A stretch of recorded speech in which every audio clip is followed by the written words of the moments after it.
Chill.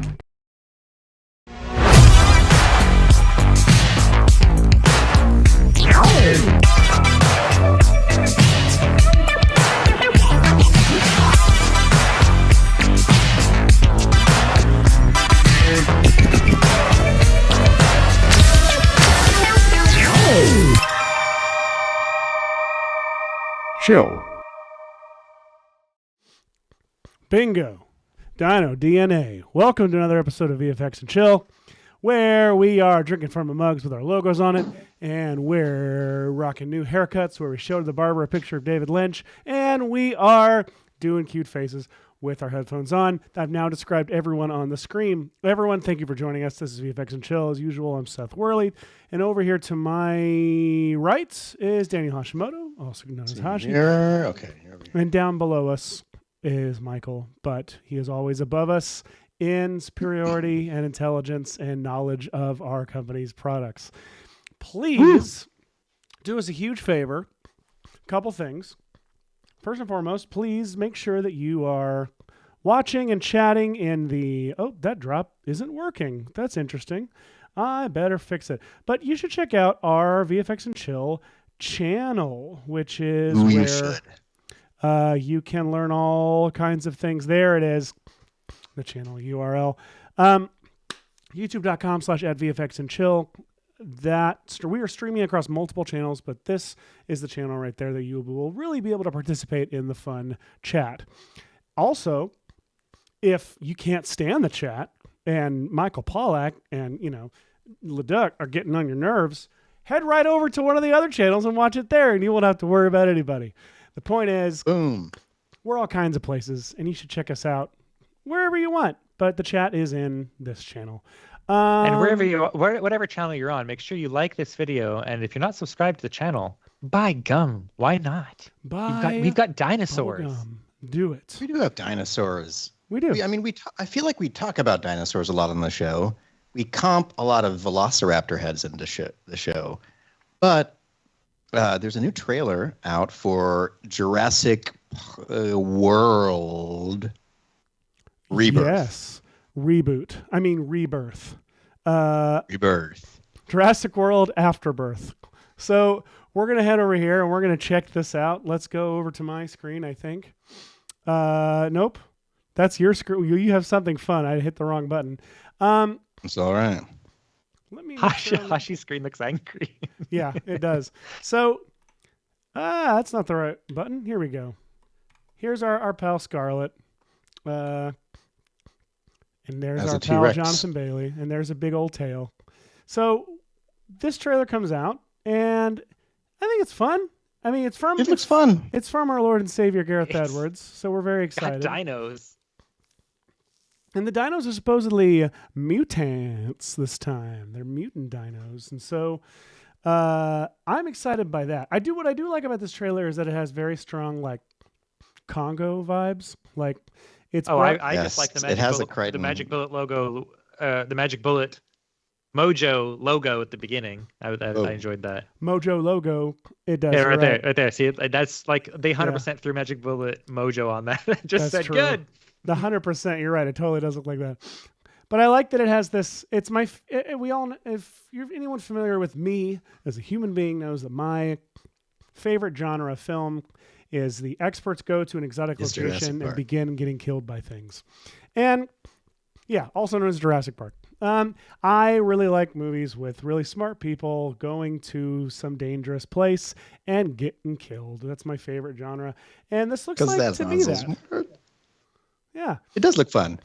And I really do like the way that Gareth Edwards handles visual effects in general. So I'm excited to see if he's able to do anything with the filmmaking approach that is different from this recent batch of Jurassic Worlds. Well, and something about Gareth that I think goes underappreciated is that it's especially evident in his Godzilla movie. He's great with visual effects, but he also really knows how to. Great with kids. He's great with kids. He's a great babysitter. Yeah. Short notice. I wish we had a drop ready for that. Gareth Edwards babysitting service, and it's just dinosaurs and Godzilla and cyborgs. No, He knows how to tell a story with a camera in a very Spielbergian way. And I go watch his Godzilla film, and there's like ways that he communicates that a boat is tipping like on its side by following a pencil rolling up over a map, little tiny things like that are so cinematic and cool. I'm excited by this movie. I think it's something to be excited about. And even more exciting is the fact that apparently it's doing the one idea I think this franchise has left, with the one good idea, which is, what if there's an island with all the failed mutant experiment, the failed dino experiments, like the ones that it's the island of misfit dinosaurs. And I'm excited by this, and I hope that they get way weirder than they are in this movie. I hope that you have like freakish, weird mutant dinos in this movie. But there's some fun stuff here, and I think we can. I mean, I like Dante Carter has a very good suggestion. Spoiler in the chat. Dante says Scarlett Johansson's character is revealed to be a dinosaur at the end. So spoilers before the movie's even out. Dino ladies. And I hear that they're doing the river sequence from the original Crichton book, which is fun. They retconned the feathers. They were in the other one. They even had Dr. Wong come back and be like, "We know they're supposed to have feathers. We turned them off. We turned them off because you didn't want them in the 90s." Also, we couldn't render them in the 90s. Yeah, we couldn't render them. ILM refused. This looks like a shot we could do. Like, well, that does. That reminds me a lot of our Godzilla -1 intro. That also reminds me of the water VFX stuff that you did at the very end of that show, Hashi, where you just suddenly made amazing water VFX happen. For those of you who missed the water VFX episode where we were doing all kinds of different watery things, Hashi all of a sudden at the end decided to pull out all the stops and do something amazing. So yeah, watch this one all the way through. The link is in the chat. And let me tell you something. You're too kind. I'm doing my best not to take it personally that I go out of town and you have one of the most like successfully performing episodes that we've had all season. Like, it was such a good episode. That water episode is like, it's like the metrics are like boop, boop, boop. And the water episode is like, bah! It's this big middle finger in the middle of the season. Just, yeah. It was a good show. I know. I really just if you too missed out on watching it, then go watch it. Watch it. After the show's done. Because this one's got dinosaurs. That one doesn't have any dinosaurs. Look at all these flipping and dinos. I'm loving it. I always like how they're like surprised. That breach is really cool. They're fine with land dinosaurs in the jungle, but then they're like shocked when there's ones in the air and ones in the water. They are never ready for ungrounded dinosaurs. They're always like, whole bean dinosaurs. They're always like, how did this happen? Yeah. Spaceships ignoring everything below and above them in movies because like it doesn't work. Yeah. It's like just beam right under the Enterprise and just hang out there. So Seth, Patrick says, if it makes you feel any better, we missed your drops on the water episode, which is true. We really expected it to happen, and they did. Oh, that's funny. Just habitually setting them up, and then it was like such a more like relaxed episode. Like it just people were able to actually learn things. I think my drops are totally screwed right now. I think they're not working. Like let's see. Hang on. Like if we were to be canceled. Nope. Okay. All right. But let's try this out. Just running a little slowly. Asset browser? Asset browser? Oh. Oh, gosh. All right. I'm going to get to the bottom of this, but you know what it might mean? It might mean having to trigger each of them one by one. So I'll hold off. It'd be great if they all Michael triggered Pollack, at once. we missed your drops in the water episode. Oh, you damn it, Michael Pollack. Two water terms. Damn it, Michael Pollack. Okay. Well, all right. Maybe if I quit Let's dinos. And open it back. Yeah, up. let's dinos. Yeah, let's dinos. tell people what we're doing today. We've attacked dinosaurs before, and dinosaurs have attacked us before, but we've never really we have never committed to the whole idea that what if you wanted a dinosaur in your film and you wanted to render a semi-realistic dinosaur into it. And so I think that today we're going to try doing that, like specifically by mimicking some of the shots in this cool Jurassic World Rebirth trailer. So, let me think of how we should get started. Dinosaurs. They were alive a long time ago and no longer are. Unless the Loch Ness Monster or chickens, depending on your views of the world. That's a good point. I also definitely want to recommend... Whoa, what?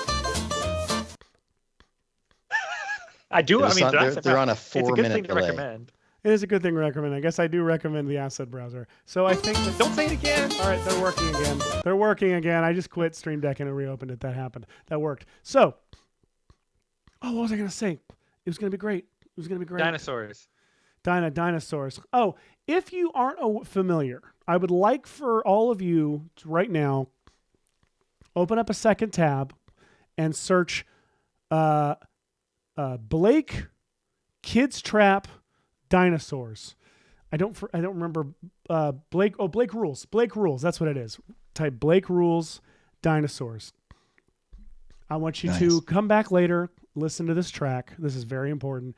And then if you get a chance, look up all like the rest of that Kids Trap album and all of his other Kids Trap albums and thank me later. That's all. Do that. So, and speaking of cool Blakes, you should tune in next Wednesday, I believe, for the Falling in Love with Red Giant series over on the Maxon Training Team channel. It's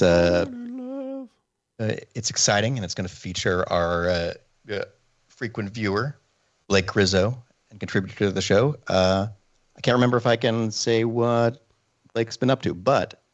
Blake has been working on a new tutorial series for Cineversity. Yeah.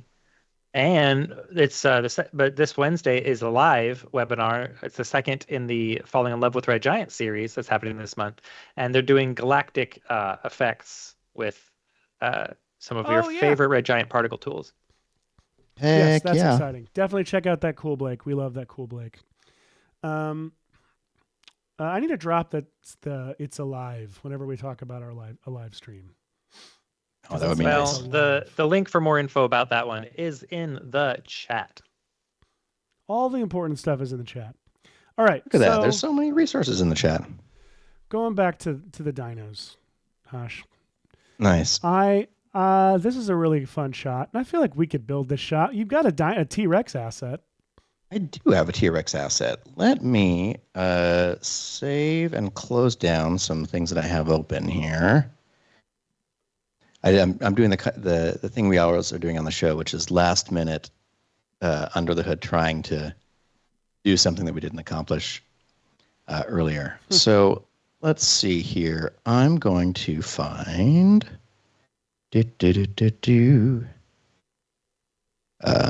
what should I start with? I'll start with...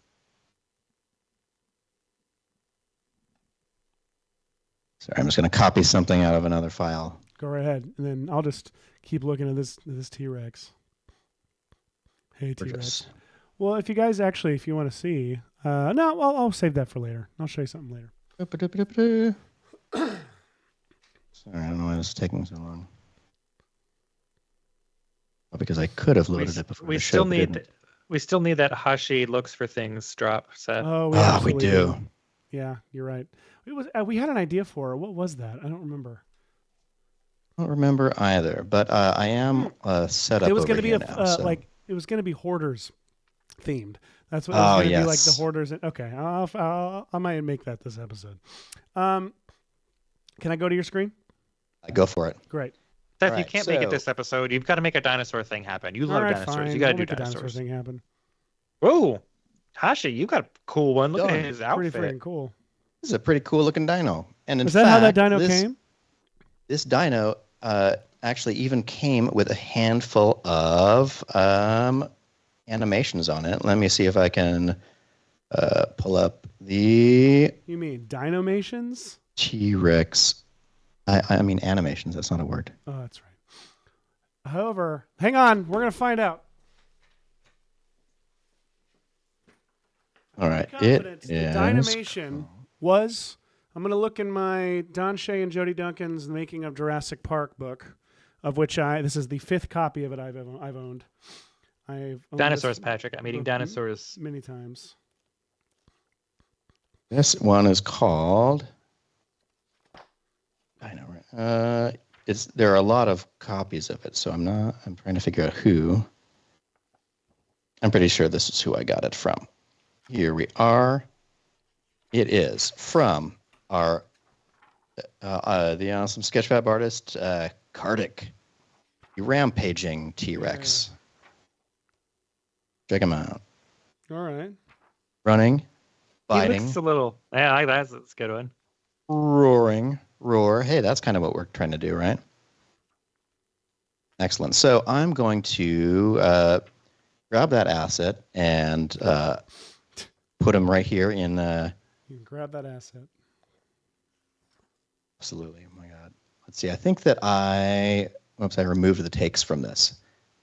Classic Hashi. All right. Well, whatever. You might need to end up posing this yourself anyway. So let's do a little bit of posing. One of my favorite ways to pose something with a spine, which is, many things you would pose, I guess. You can select like the spine, the neck joints, all the way maybe through the head if you want. And then if you click on the rotation tool, there are some options over here, and you can press this little checkbox for per object transform. Now, I'm remembering that last week, people wanted to be able to see my screen a little bit bigger, so I'm going to see if I can say show things bigger. All right, there we go. Per object transform. Check that box.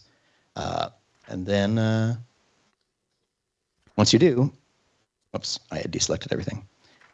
Select a handful of joints, just like that. And now you can use your rotate tool, and it rotates them all a little bit incrementally, all at the same time. Look how fun that is. Great for like a tail so good. Yeah. Or any kind of serpentine kind of motion, and for just adjusting the body position without trying to like individually go to joints and messing with them, So let me clear. I guess there are some keyframes on this already, so I'm going to kill them all. I'm going to say functions. Actually, I'll just say Control All and then delete. All right. I don't want doing anything. Update: Dynamation was a company that made animatronic dinosaurs back in the 90s. Up or down doesn't count. They were like a touring thing. So anyway, that's where I knew it. I thought it was a Phil Tippett thing. No, that was the DID. It was the Dino Input Device.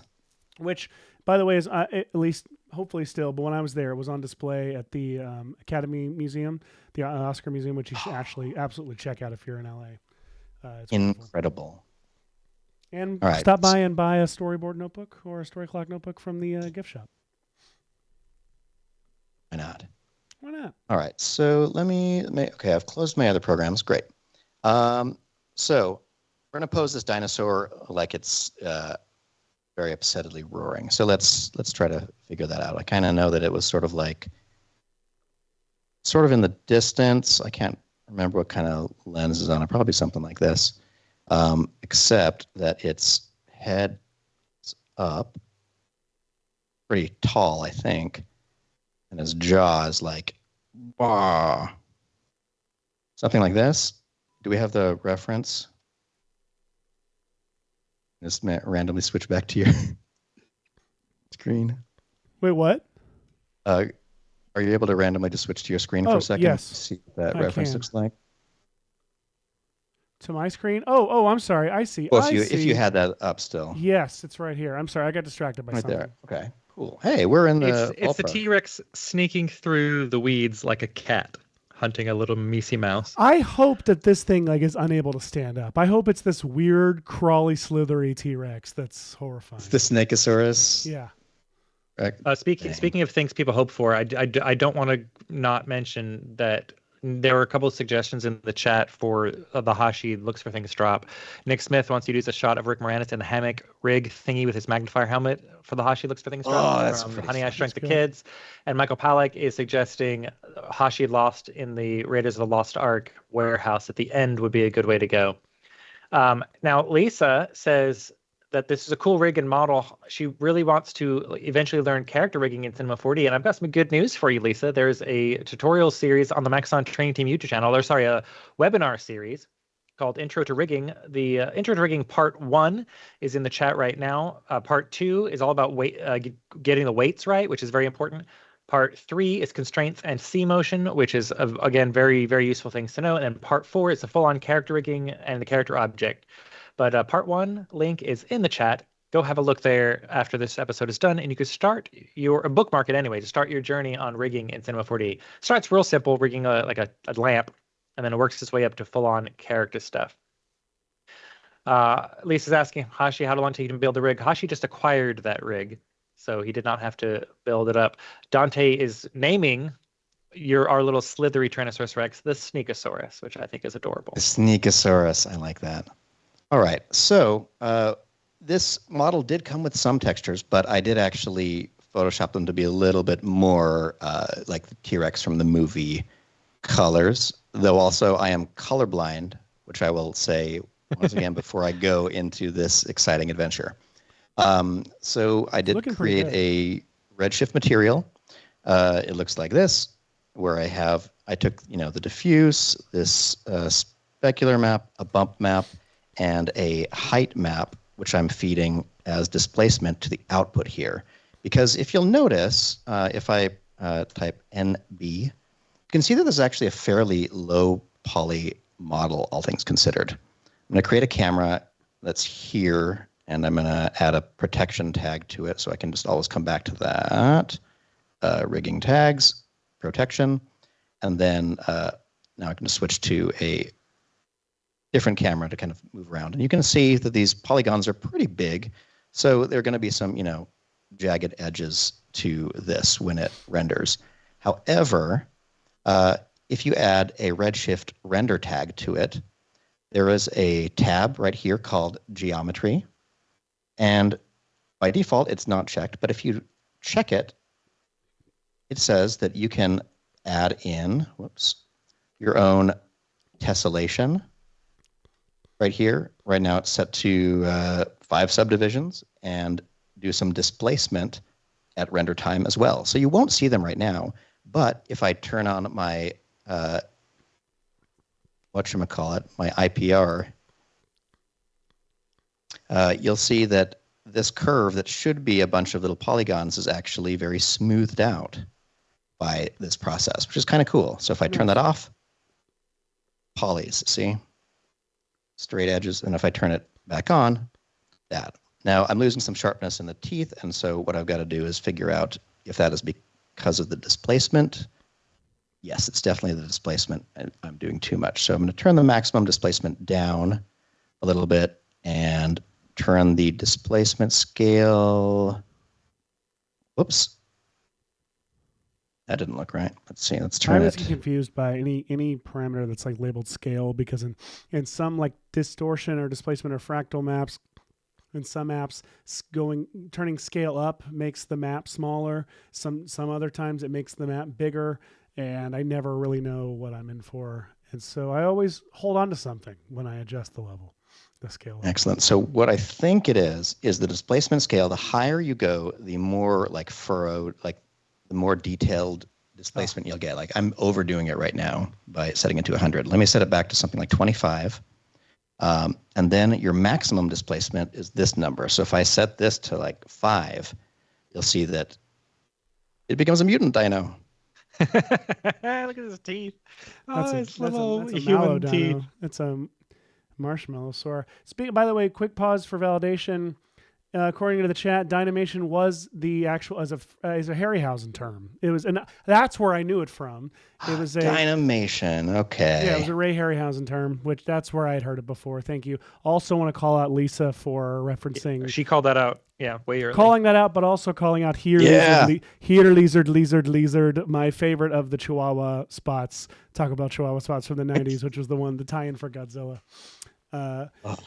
No one else knows that when I reference it, like most of my references. So I was excited to see Lisa reference it.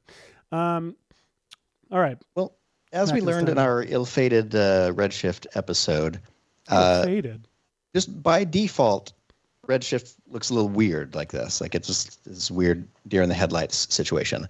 But things start to look really good. I'll do it manually this time. You can just add a dome light to them. And then it's in a promotional material setting. Totally. Yeah. It's in an explainer video now. Totally. So I'm going to go to my... I want to see a corporate Memphis version of a dinosaur. It's like, hi, I'm a Mac, and I'm a dinosaur. I'm a dinosaur. And then it cuts back to the person, and then the next. They're gone. Need one more cut, but then it's dead. So figure that out. All right, so I downloaded from Polyhaven this one. I think I'm going to go with Woods 8K. The best as my dome texture. Woods now 8K. In the viewport, let's see what it looks like. Look at this. Instantly better. Look at that. Instantly better. I can rotate this around. This is just an example of how much of a difference lighting makes when you're shooting things on camera, or in this case, digital or otherwise. Like lighting is so important. Look at that. There we go. Awesome. Okay, Autumn Meadow. Digital. What's cool about this is like this big broad daylight kind of view. Like this is what the original CG test for the T-Rex was rendered like. It had full assault lighting like that, just to show what is the worst cinematic condition you could put this in and still deal with it. So I feel like we had the light coming from kind of over here, and it gave it, this nice effect. One thing that I'm doing in here that you can probably see if I get a little bit closer. Oh, this is so fun. Right? Is that, let's see, I'm going to turn off my displacement for now. I was going to say, are you going to do some subsurface stuff? In fact, I did. I went and split out a couple of polygon selections and then made a duplicate of my dino skin.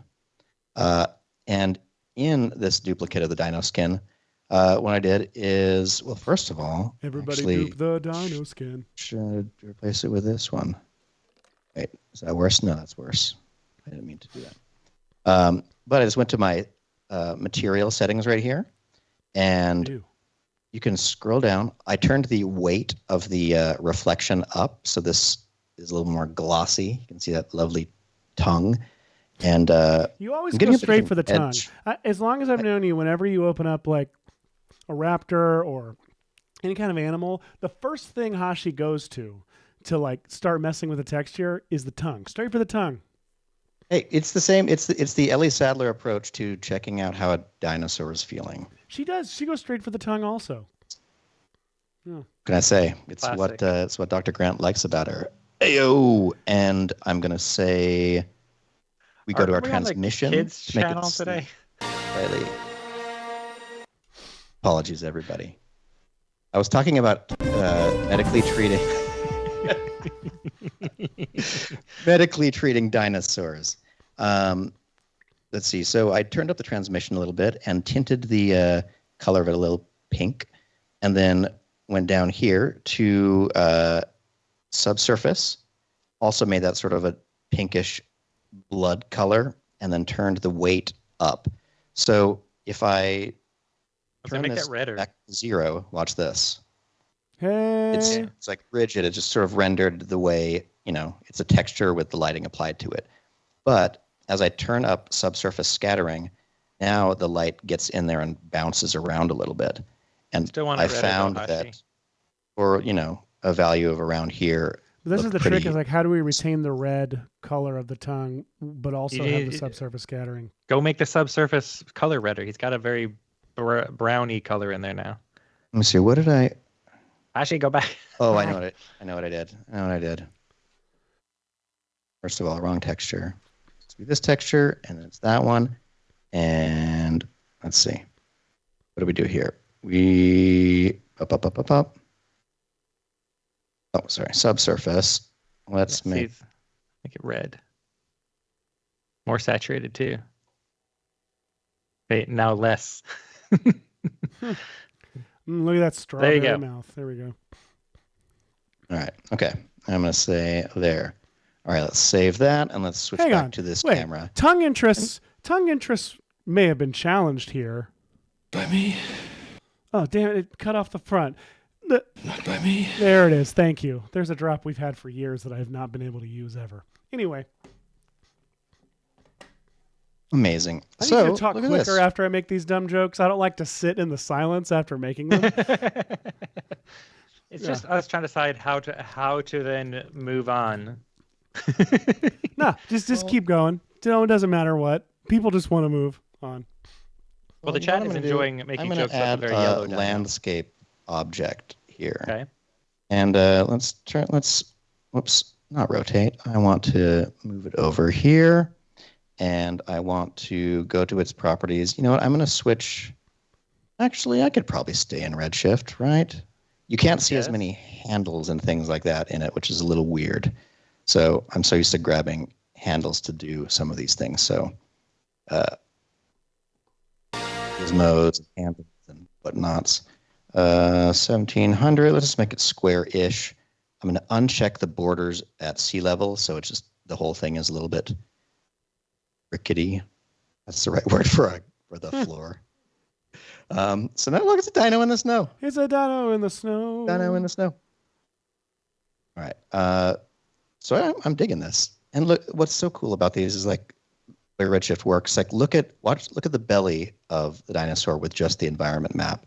And then as soon as I turn this landscape on of snow, look at that. Look at that bounced light. Look at the color of the shadow being the holdout of the sky. It's so great. It is great. It does so many wonderful things. This kind of stuff reminds me of when I first started introducing 3D at my previous job. They had never had real 3D before. And I was doing this stuff with Cinema 4D, and I had spent like this ages getting this particular vehicle, we'll call it, rigged up with like, all this espresso to make everything animate with like one slider and whatever. And they were just fixated on the fact that they got these really cool shadows on the ground. I'm like, it's like you get this stuff for free. Like it just comes with it. It's real 3D. You light it and it casts shadows. But like just like here, like that bounce lighting looks so good, and it just happens naturally and for free. You got to do nothing to make it happen. It's great. It's impossible even for a computer. So I've clicked over into the asset browser because there's a whole scene going on in there, and let's see what happens if I maybe grab. Excuse me. Let's grab, this, whoops, it's loading in a handful of Redshift textures. Let's see how big this object is. It seems pretty small, or it's under the ground. Okay, it's very small. Let's see. Well, I think you'll find your dinosaur is very big. They should be. All right, so I'm going to grow this grass to be a little bit All right, while we wait on Hashi to grow some grass, we actually need to take a quick break. We'll be right back after this.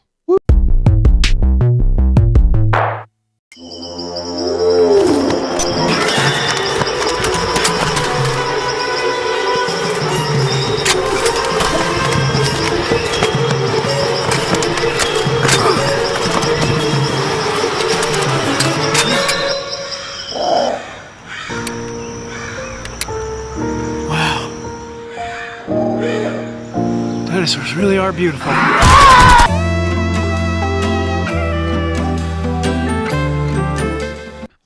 Welcome back. If you're just joining us, we're making a baby dinosaur. Actually, a full-grown one. Hashi is over here. He's got a dinosaur. It's roaring. It's in the snow. He's trying to now plant grass and grow it in the snow. He's gotten this grass from the asset browser. and he is growing it. So let's watch. I'm going to throw it into... I do want to say, if you enjoyed that last scene, there's a cute little behind the scenes for how to get the for that little pterosaur bit you may have seen. The link for it is in the chat. Watch it after the show is done. It's only 10 years old, but it still has relevant and applicable fun little tricks. The dinosaurs in that little spot were all toys. There's no 3D in that whatsoever. Anyway. All right. So I've added a cloner, and I've put my grass object in the cloner. And I'm going to go to the cloner settings, and under object, I'm going to say mode object. For the object, I'm going to drag in the landscape. And now, look at that. Grass is growing on the landscape. How many are there? 20 right here. You can see in the count right there. But it looks like they are oriented in the wrong direction. So I'm going to double check if I go to my transform under the cloner object, and I can maybe rotate them back upright with a little minus 90 right there. All right, that looks better. And Seth, I the want chat is asking, was that your sibling being eaten by dinosaurs? Yes, that was Bex Worley. Excellent. Yeah, that's 10 years old. So it's like very dated. Lots of dated things in that video. All right, I'm going to go to my landscape settings, and I'm going to turn up the overall height, which is going to give the ground a little bit more wobble like that. And I'm going to go to the cloner. Let's see. I don't remember what version of this is the most efficient for now, but I'm on instance mode. There's a render instance, and then there's multi-instance. Any of those will work for you. Multi-instance will be the fastest of those three. However, so I will say what Hashi's doing right now is great for just getting a general overall idea of what it's going to look like. But once you get them kind of like organized and roughly the size you want before you crank up to have a whole bunch of them, I would suggest hitting the button the command that swaps this cloner into a matrix object, and then put a Redshift tag on it, and have Redshift do all the instancing for you. That's usually what I do with grass. Oh, so you convert this to a matrix object. How are you doing that? Well, first of all, I'm not sure if I'm fixed on the this landscape object. Whoops, not the cloner. I want the... Decide that first before you swap over, because you want to get a general idea before you start throwing jillions Fair of enough. grasses Okay, in so there. I want this landscape to be... I think this is good, because there's going to be some obscured bit of the landscape. So I just want it to have enough, deep furrows like that you can't really resolve that it's the end of a plane, like a very square plane. Yeah, that's a good idea. All right. So anyway, it's in the MoGraph object, Hashi. This is looking so funny with the white snow. Like you haven't changed that yet, so it like has this very specific contrasty look right now.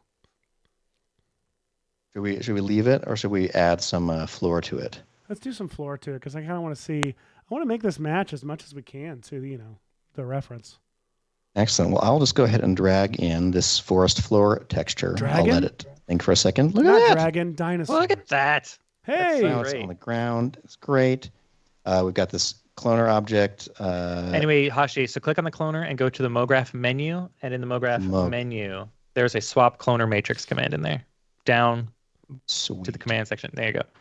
That will change that to a matrix object instead of a cloner. You could probably rename it. You'll see if you're not seeing anything. You can take that plant out of it, because you don't need, just call it grass or whatever, I don't know, matrix or whatever. But you can take the plant out of it entirely and just hide it, or whatever. It doesn't matter. Now but don't do that. Well, it doesn't matter. Turn it back visible, because you're going to want it to render. Put a Redshift object tag on there, and then set it to on the part of the particle section. You can turn it to custom objects, and then drop your plant in there. What? No way. Damn it, Michael! And boom. Look at that. So what's, again, to reiterate, so something we mentioned last week, I think, is that now all of the instancing of this geometry is done at render time by Redshift. So all of the geometry is just that one instance of it, and then Redshift is just copy pasting. So it saves a ton of GPU memory to do it this way. If you're doing a large number of objects like a grass field, where you're going to have tens of thousands or even millions of things, using Redshift instances like this is going to make things go So much faster. And yes, Michael Halleck, yeah, you can bookmark actually if you hit share at time. Look at all that grass. Look at that T-Rex on Easter Sunday. 212. I'm going to go with like as little as I can get away with. That T-Rex is like on an Easter egg hunt. Like that, I don't know why it reminds me of just like yeah, go ahead anyway. No, it totally is. I like that. Look at that. There we go. Hiding Easter eggs. I think it's like the still not grown leaves on the trees back there, but also the green grass that we're having to like hunt for eggs in. It's like that weird. I just have memories of Easter being in like a weird. It's not like it doesn't feel like spring yet, but it's also weirdly hot. Also, Jesus is back. We got to talk to him. Anyway, we've got to. We got to. I mean, he came all this way. All right, so we'll put a little Max on Easter egg in here for you all. Let's see. What if do we have? Is there an egg in the asset? Just search for egg. See if it's in there. Save you some time. No, I guess not. Oh, well, it was worth a try. Let's just try some rough plaster here. There we go. That's good. I like it. I'm just going to set it over here somewhere. I'm going to play with the grass a little bit by going to add a lovely random effector right here. You can get rid of minimize that for a second. The egg doesn't need to be there, but if you want to have it, that's fine. I'm going to my matrix object, and I'm saying effectors, and I'm going to drag the random on in there. And look at this. If I go to my random parameter, right now it has a check mark under transform for position. So just like any, kind of displacey effector, here's what it does. So if I turn up the Y value, oh wait, does it help me here? Wait, did I put it in? If you turn off the Viper, if you turn off the Viper, you can actually just watch the matrix objects happen a little faster. Wait, what am I doing? Yeah, that button right there. So now you can just see it happening without waiting for the render to happen. This is unhinged. What's happening right now? This is crazy party. Okay, so look at that. We just encountered the T-Rex on the mainframe. Excellent. So you can adjust the position a little bit randomly. I can check rotation and just sort of rotate. Whoops, I forgot it's axis is there. So I'll just add some rotation to them so they'll be all in different directions. And then I'm going to also check scale. And let's go with uniform scale because it could be weird if it's not. And just turn that up a little bit. So you're getting kind of a variety of sizes and shapes. I'm going to start the IPR again.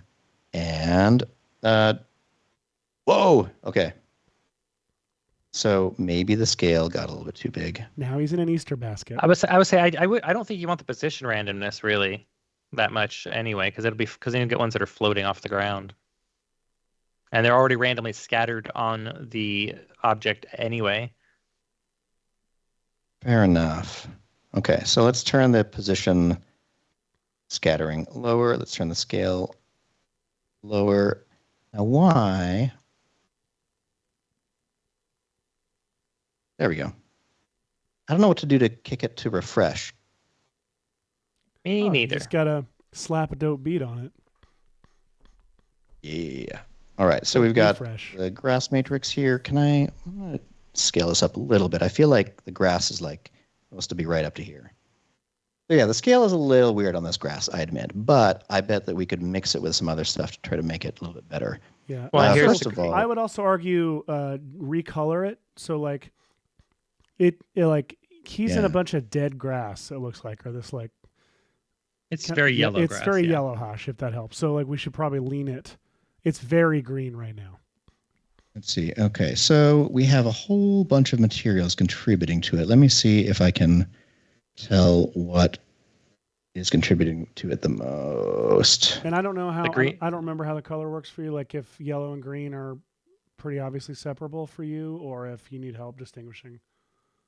We'll see here. Materials 2, 3, and 4 seem the greenest, Hashi. Yeah, there's one yellow one that's great, but the rest of them are all just green.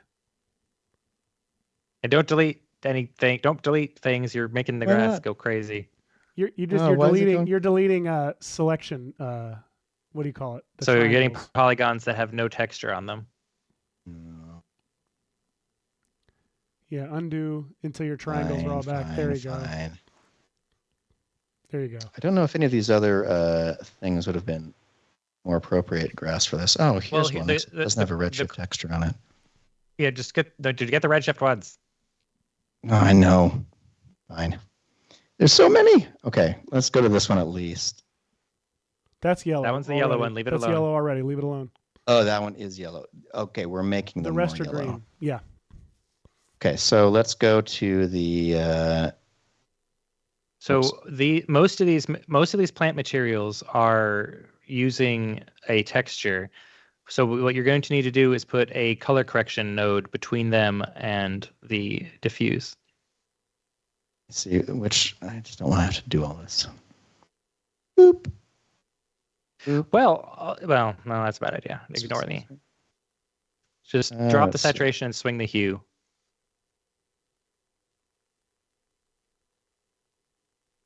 Oh, the hue shift other way. Goes positive. It doesn't go negative. Hashi, Pollock's asking if you tried the colorblind glasses, and they didn't work for you, did they? They sort of do. They're all right.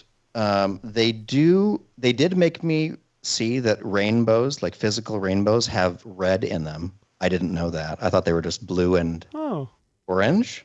Nice. So I was like, hey, look at that. There's a red stripe there. Did you put the glasses on and look up and saw a rainbow in the sky? No, you have the way that your eyes work.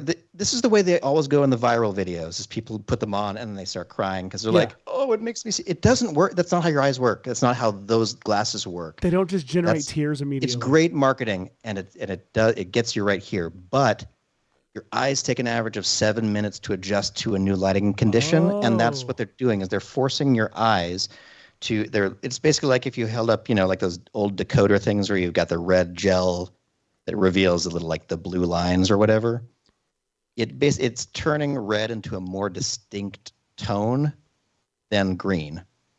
And if your brain knows that it's trying to color correct toward red, it now has more of a distinguishing factor between the red and the green. So it fools you into seeing it. Just the way if you went into like a club that had predominantly blue lights, after a little while you understand what skin looks like, even though visibly or photographically it is like purple right now. Yeah. But your brain is like, it's skin. I can tell. It's skin. It's skin. All right. Color correct. So what are we doing here? Dropping the hue. Pull the hue down just a touch. Toward yellow. So bring it down. Right there. It's great. Too far. That's good. That's a nice healthy. That's brown. That's good. Actually, that matches the scene. Do that. And then just keep it going for all those greens. I would say copy that node so you can just paste it in the other setups. Oh, yeah. Oh, you're just going to replace the material on That's all of them? actually smart. Just replace the material. I don't care about the variety. I don't care. But I'm digging this. I think this is kind of cool. I think you can do... There's one more green I would correct. The one at the very end. Far right, yeah. Yeah. All right. I am willing to correct the far right when something goes. Oh, yeah. And yes, Raphael, Hashi is colorblind. Yes, that's why we're talking about all this and trying to help him through it. He is an amazing compositor because he knows a lot of the good tricks. Now, Hashi has to rely on things like in After Effects, checking the different color channels to make sure he's got the color matching. But everyone should be doing that when you're doing compositing to make sure you've got stuff matching. It's very easy in After Effects to just click on the bottom of your composition panel to view just the blue channel, just the green channel, just the red channel. And that's a great way to make sure you've got your color levels matching when you're trying to composite multiple things together into the same scene. It's also good if you're doing graphics and titles. I find it's always good just to desaturate it before you render it, just to make sure that like you got good contrast going on. It's not just color contrast that's making the title pop, because I've done it before where I've desaturated it and the title disappears to the background because it's important. There's no luminance contrast. It's just color. So. All right. I don't know where I got to on this one. I've added a color correct node. It feels green still. We need to yellow it up. All right. So let's swing that all the way over to here, and then weirdly, there we go. Back. Yeah. Yeah, sure. Let's do that. That definitely feels more organic. Cool. It still and the other feels thing like it's that, overwhelmingly green, though, in a way that the. well, here's something that could happen too. Is I think that if I go to my dome light, I can tell the base color instead of being pure white. I can lean it a little warmer. Okay. Does that dull the green as it's hitting the grass? I feel like this is more like what it looks like in the frame for the T-Rex, at least. Let me see. Kind of warm. It's very. It is like golden hour light. It is like golden hour light, but also that grass is more dead. Like it's less.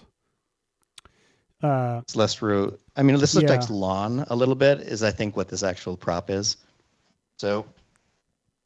It is feeling a little. Well, let me see. What I would do is I would go to that color correction node and I would up the brightness of it a little bit and then desaturate it, or like I feel like this other grass over here isn't as dark as the green. Like the green makes it this like dark color.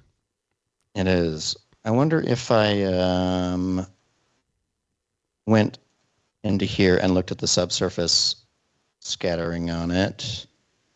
Oh, it's using the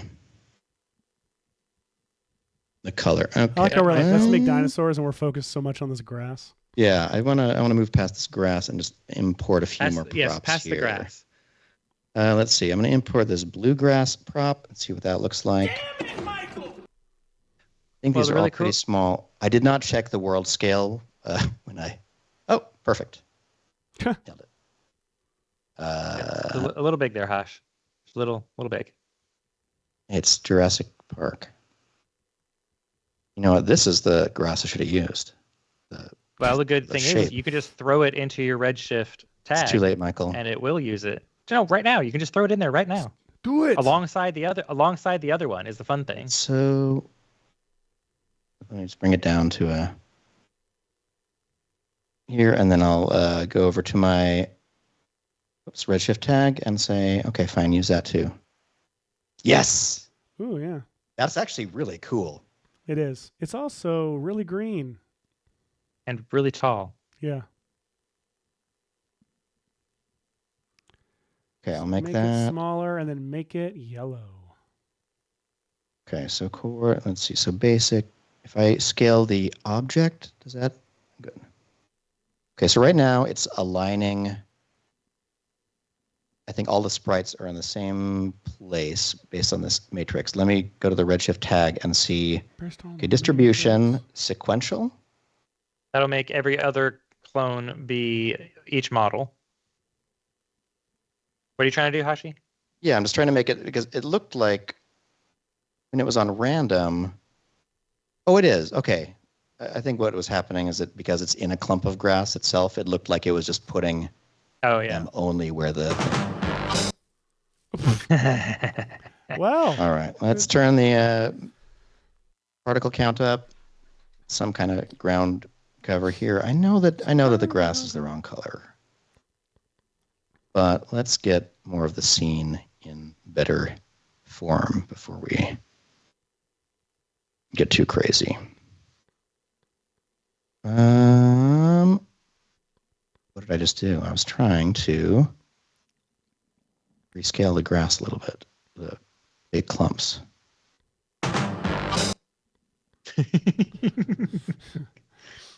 Okay, let's go to this matrix, and I'm going to switch through some random seeds until I have one that I like better. I like this one better. Great. And let's go to our asset browser and type tree. And I'm going to add maybe this, let's see, what kind of trees do we got? We got a whole bunch. What about this, there's a box elder tree, there's a black... Box elder sounds like the name of like an anime or something. Like it sounds like something that if you hear the title, it should be about some gnomes or something, but it's actually about a hitman. You know what I mean? No? Just me? Oh, look at that. Oh, hey. There's a tree right, here's a and tree. they kill me. All right, so there's some trees in the background of that image, as I recall. Yep, here we are. They're kind of just framing out that side here.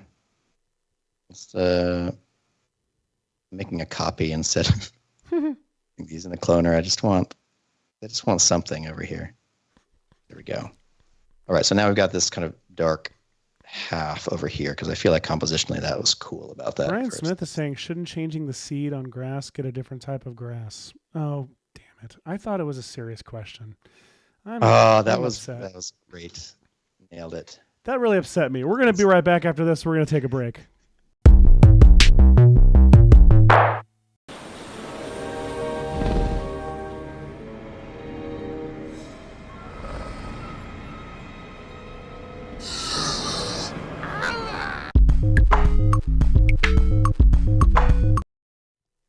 Welcome back. If you're just joining us, we're making a dinosaur. We are basically taking the Jurassic World Rebirth. Jurassic World Rebirth trailer. We're taking this shot specifically, and Hashi's recreating it. Cinema 4D, rendering in Redshift, and it looks something like this right now. It's looking pretty cool. I think so too. Now, there's a bunch of darkness behind the T-Rex in that, right? Yeah. Okay, it's probably like smoke. It looks so localized and close. Yeah. Or like a waterfall. Or like the mist of a waterfall. Yeah, I want it could be the mist of a waterfall. The mist of a waterfall. It's so artistic sounding. Let me see, out of curiosity, if I added a put on your sunglasses, everybody. I'm going to add a Redshift environment at default settings. Okay, that's a lot. That's a lot. So yeah, the scattering and attenuation can go way down. So let's put this in the bluish realm and... Oh, God, my eyes. Dark gray. Okay, let's do that. Now let's turn the attenuation up. And the scattering. Way down on the scattering. Like down to like almost its lowest achievable. Oh, my God. Whoa! Whoa!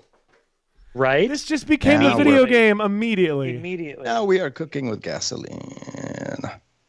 Okay. Well, the problem is this kills. It's killing the background image as well, but that's fine because we were not going to use it anyway. Well, I didn't want the background image actually. I just wanted its. Sorry, HDRI. I'm just using you for your. For your light. We created it. Announced light. Okay. Now, if I turn down my attenuation a little bit, can I get to the point where I'm fogging the background a bit, but leaving the T-Rex still in the nice golden sunlight? Yeah, somewhere around here. Now that's kind of dark. Okay, so as everybody knows, in movies and TV shows, we often... Have you said it, Hashi? Oh, yes, Jamie's in the chat. Hello, Jamie. Welcome, Jamie. Look at this. Look at this cute widow. Let me turn the environment off for a second. Aww. This is a cute little scene. It's like I want to like buy one of these from one of those little collectible studios.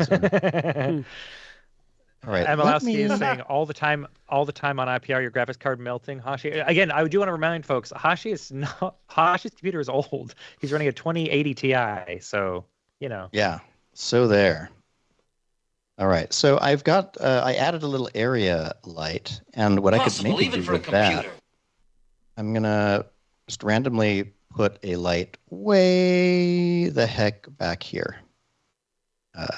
Whoops, am I adjusting? I want you to go into the distance, I want you to go away. Go away. Wait, why have I lost all sense of direction? Because it's foggy. It is foggy. It's hard.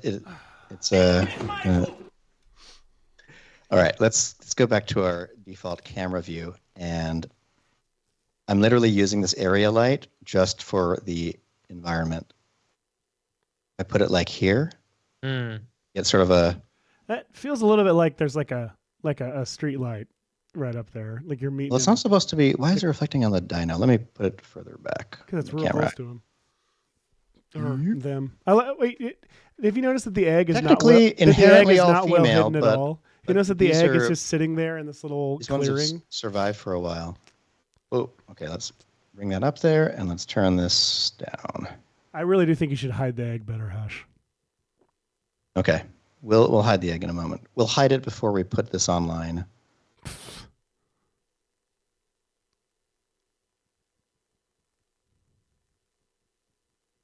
Boop. Someone pointed out, and I almost can't get it out of my mind now, that the plot of so many of these Jurassic Parks require on you grabbing DNA direct from the source for all these dinosaurs. Like they've got to go like stick a syringe in a dinosaur egg or whatever. When you can grab DNA from like a whole bunch of secondary sources. And in fact, the entire swath of dinosaurs they've created are from secondary sources. Well, they're from the amber, but they're also like it's the DNA sequence gaps, right, that are plugged with the West African frog, or several kinds. So fly to the island, find some dino doo-doo, and extract and yeah, you can grab DNA from whatever. All right. This is adding a little bit of light to the tail. Is that too much? Like rim? Should it be further back? I think it's too much. That's starting to feel like a toy back there. That's like the Jurassic World Netflix series. Just what I'm going to do is I'm going to actually go to the area light, and I'm going to put some details. I really want this He's lighting up the sky fog. to be brighter here, but I like the darkness over here. So I'm going to go to. It's very little on the right on the side. It's not all of it. Right on the side. Okay. So I'll move it over like this. But check this out. If I go to the area light right here, I can go to its details. One could argue. And I want it contributing to the volume, but I don't want it contributing to the diffuse in this world or to the global illumination, I think. Or the reflections. Oops, thank you. Fine, wait. I also want to argue one more time, you could do this in comp. Especially if you render with an AOV with a depth map, then you can actually absolutely do it in comp.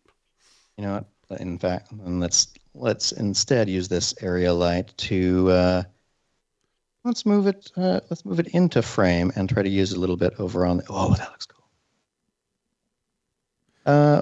Why was I using it originally? I wanted to go to this camera, add some kind of aerial light. It's in sort of the same direction, but I want to hit the trees with it to pop them more from the background. I'm going to change the color of it in a second, but just want to get the idea right. This looks like a nighttime scene.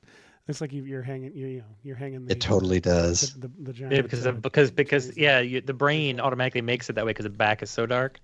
Excellent. So check this out. There's the spread control on an area light.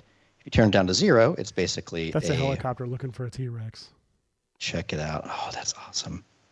So I'm going to turn it up about like that and turn this toward the trees. And now let's check in this view. Okay, now it's lighting them up, and I can turn the intensity to, there we go. So look at that. So something like this can make the trees a little bit more apparent, and I can probably pick, I don't know.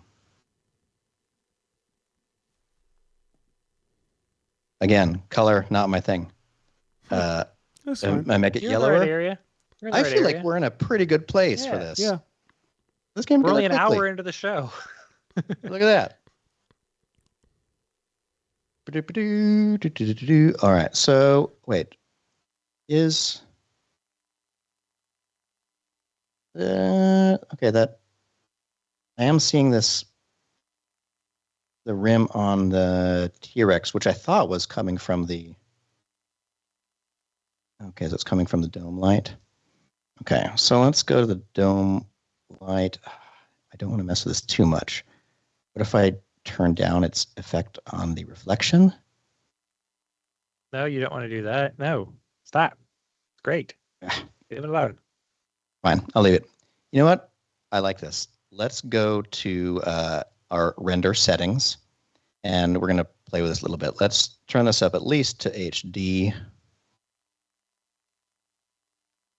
1920 by 1080, And then I'm going to do a couple of things just to make this go hopefully smoothly. Actually, this is probably fine. I'm going to leave it on the default settings. Why not? Let's go to the save. Let's save this to our folder here. I'll call this RS renders, and then I'm going to make a new folder called show. Excellent. We'll call this Dino.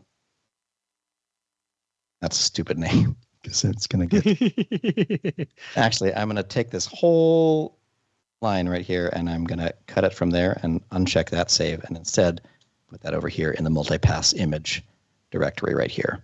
And I'm going to change this to OpenEXR because OpenEXRs can store multiple layers just like that.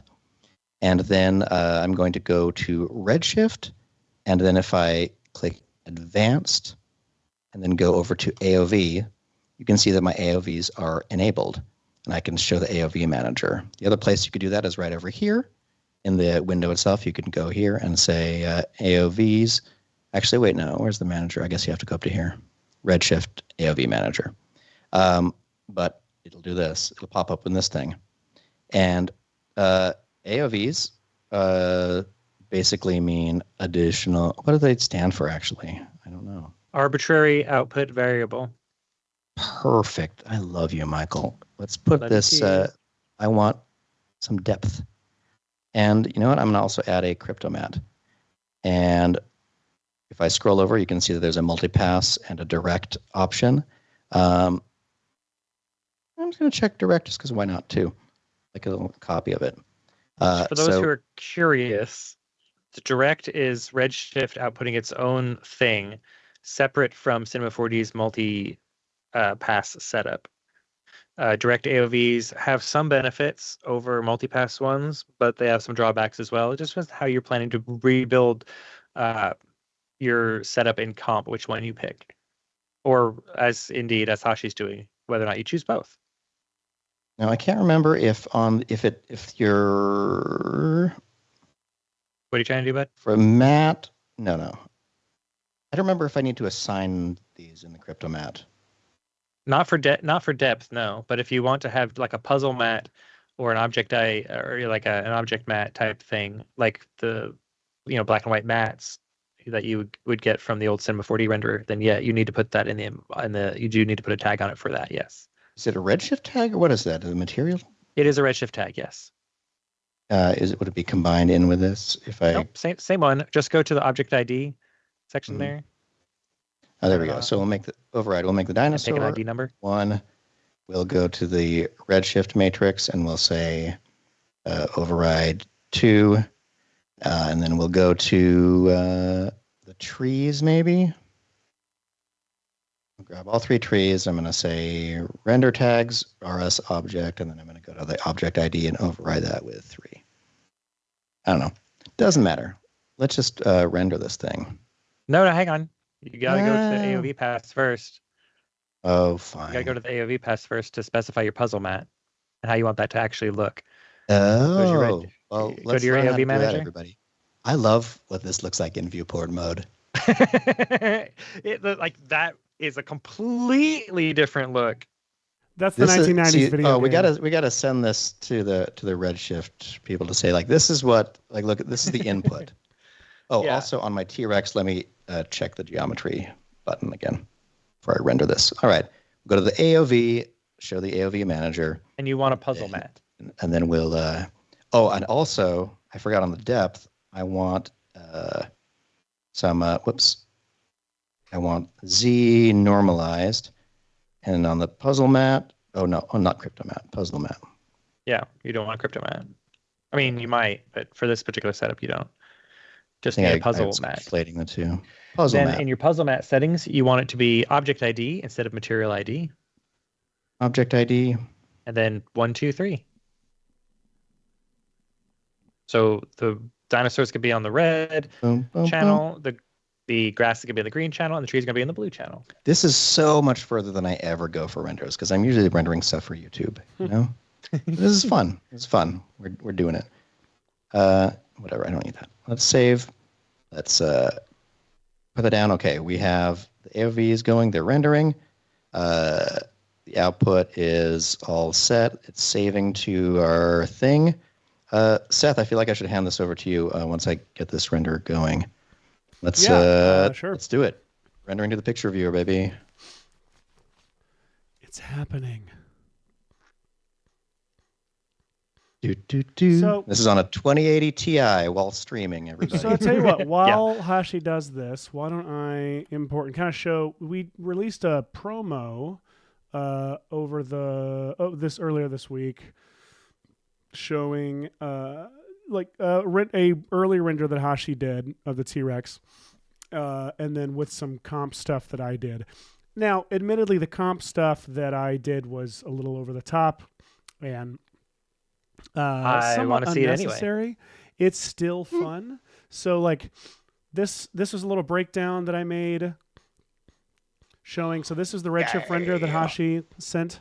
And then there's some stock slime that real quick I will point out came from I believe most of this is the Triune Digital, our friends, Triune Digital have this great stock slime assets. There's also our friends at Action VFX have killer slime assets, and so does Production Crate. There's really, really great stock slime out there, and this may actually even be a mix of it. Then you've got these Trapcoat Particular like spit spray, and then another layer of Trapcoat Particular doing this like kind of hazy fog, and then the stock lens mud that came from Production Crate, and then you put it all together in Super Comp, and that's how it came out looking. And again, this T-Rex clearly has sinus infection, but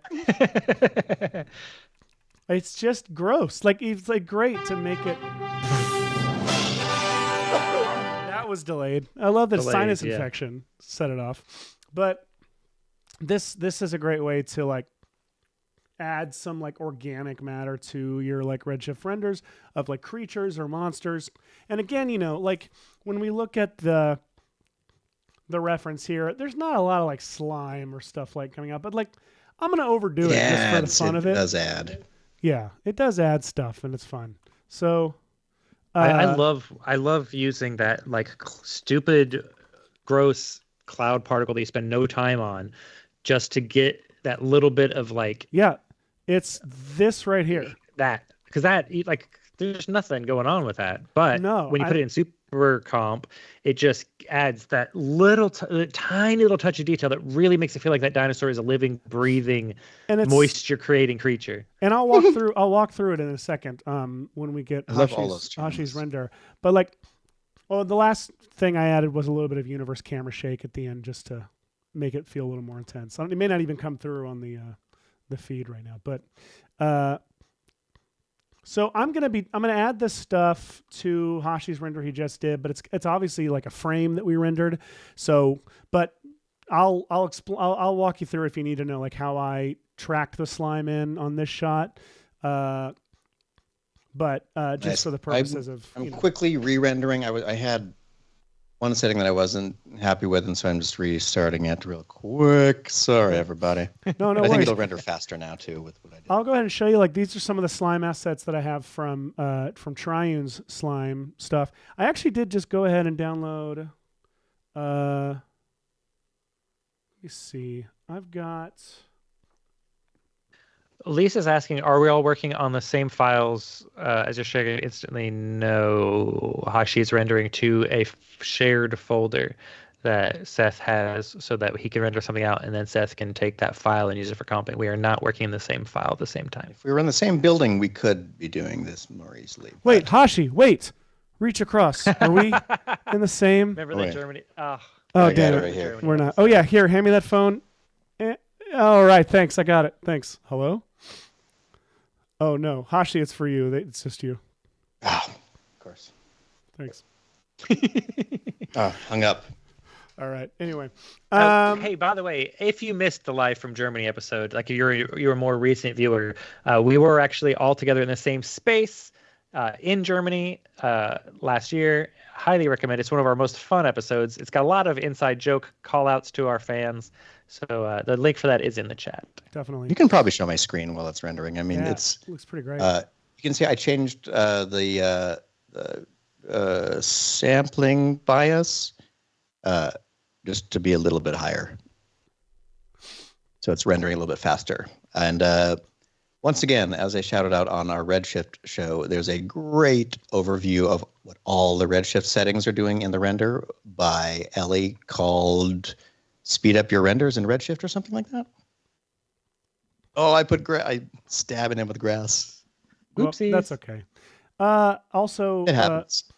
Mr. Keyframes in the chat reminded me of something we talked about yesterday, Hash. We didn't do motion here, but you absolutely could export compositing null from Cinema 4D, and we can send that. We could send that into After Effects and have an immediately easy way to. Right. No need for tracking. The render is done. In fact. Great. Yeah, it doesn't matter because since this isn't animated, you can just do it by sight. All right, let me see. So beep bop. I'm gonna find this render. And again, the faster Redshift renders with Ellie Wade link is in the chat. And so I am gonna import this dino.exr. Can we see your screen, please, Seth? Thank you. So this dino.exr, it's one file. I'm gonna drag this in, make a comp out of it. And this is what it looks like. And if everything went according to plan, I should be able to apply extractor. When I apply that, boy, oh boy, that looks like it's in like linear space or something. But now here's the question, though. I actually think the version with extractor off, that looks really flat. Ooh. Is that how it's supposed to look? Is it combining it with the depth, Matt? Like screen? I'm not sure. No. So what is happening is we are dealing with the fun color space issues. So if you go to interpret the footage in your color dialog. Yes, I had this issue on my movie. So you go to interpret footage, and you go to color, and you can say preserve RGB, right? And that. Nope, never mind. That's what we did on my movie. Don't want to do that. Sorry. It depends on how things are rendered. Go back to color. Take that off. You want to set it to ACES CG, possibly, depending on how Hashi's renders were set to be. No, not that one. Not that one. Well, the great thing is you can see it before you apply anything. Oh, I couldn't tell. Sorry, if I was seeing it. Yeah. So go there. You can try here. Hit select all. Select all. There's like a show all to the right of there. It won't let me check it. What? Wait, yeah. What? Hang on. Go. What's your project setting at? That 32? Would probably need to be changed. No, go to your project settings. Yes, sir. Go to color and put that into OCIO. There we go. I don't like this. And then no, stop. Go back. Michael. Damn it, Michael. It's a couple of steps you have to do. Depending on what your render settings out of Redshift are, you put that into ACES. Hashi, can you look up what the settings are? Do the 1.3 one. They're both 1.3. Wait, where would that have been? That would have probably been in your color space settings. Your color space render settings. For the project? For your render, right? For the render? Output was... Wait, sorry. It was... I don't know if it...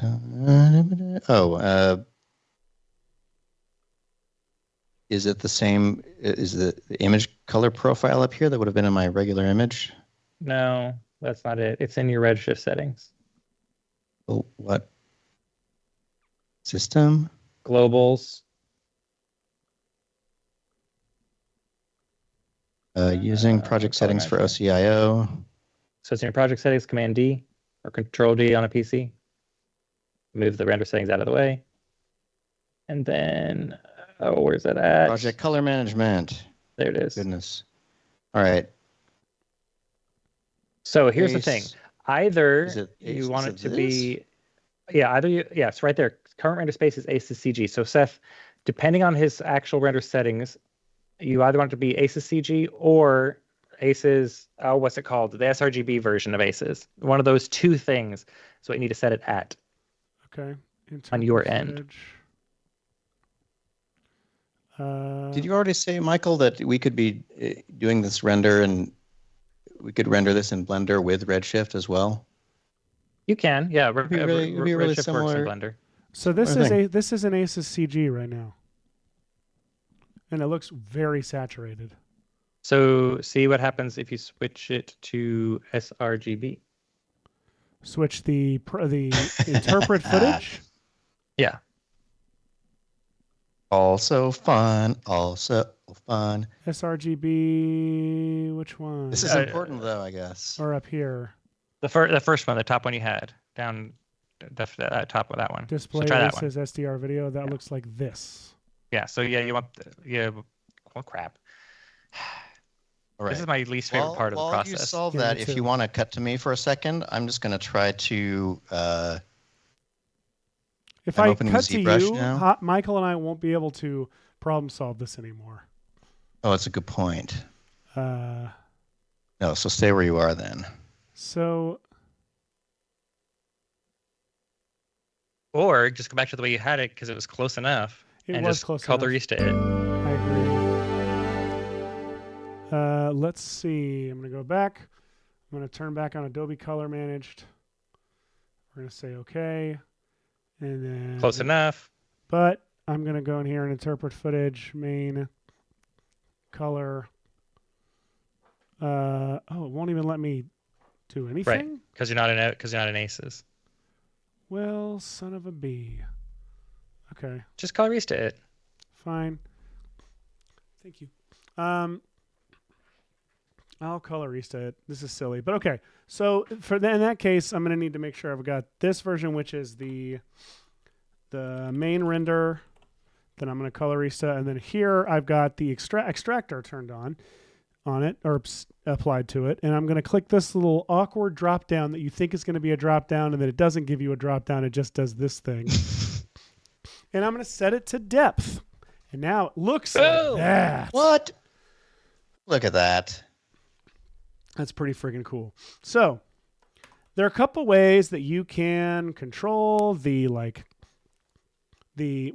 first what I'll do is, just for fun, just kind of, in case people here aren't familiar with depth maps, we have a killer episode about depth maps that you should look up and add millions of more views to because it's one of our most successful.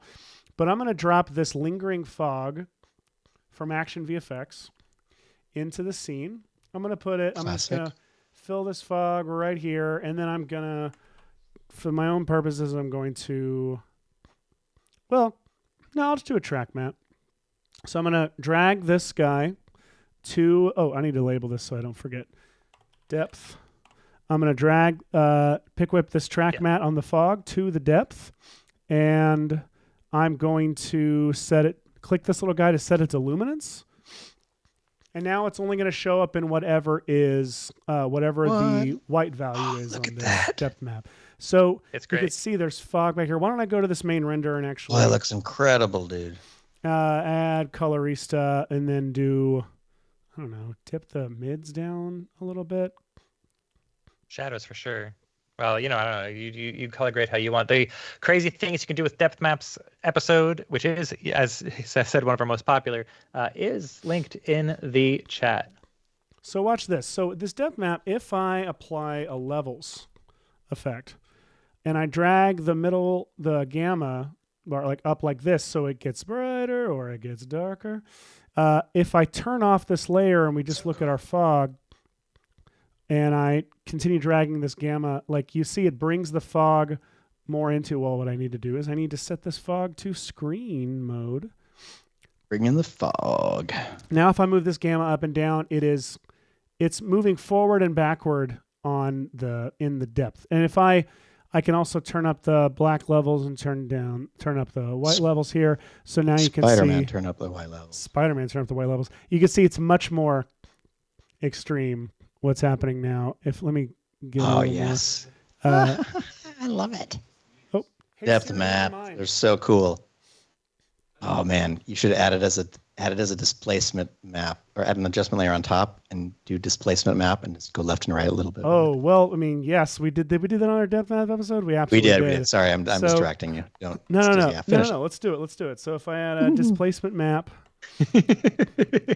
And I set it to, let me go up here to Colorista. And so if I set it to depth, effects and masks, luminance. I mean, I could just leave it at red and green, but I'm set it to luminance.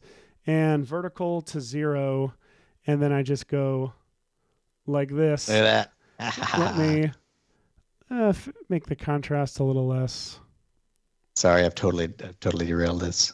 No, it's a very fun thing to play with that like doesn't ever get old. Like, look at that. Okay, if you were doing this for real, you could blur the depth map a little bit, and then you get a more forgiving thing. Absolutely right. So why don't I just do that real quick? No, just gonna blur this depth map just a little bit, and then go here and do this. In fact, if I blur it even more, this is my fault. I own this. And now it's just this funny blobby depth map thing. All right. Anyway, so why do we need this depth map? Well, if I want to add, so let's start with, what do we want to do first? Let's do let's do the spit. So I'm going to add a new solid. I'm going to call it spray. And I'm going to apply particular. We just wait just a sec for it to apply because it's a big, powerful tool and it needs time to. Okay. So.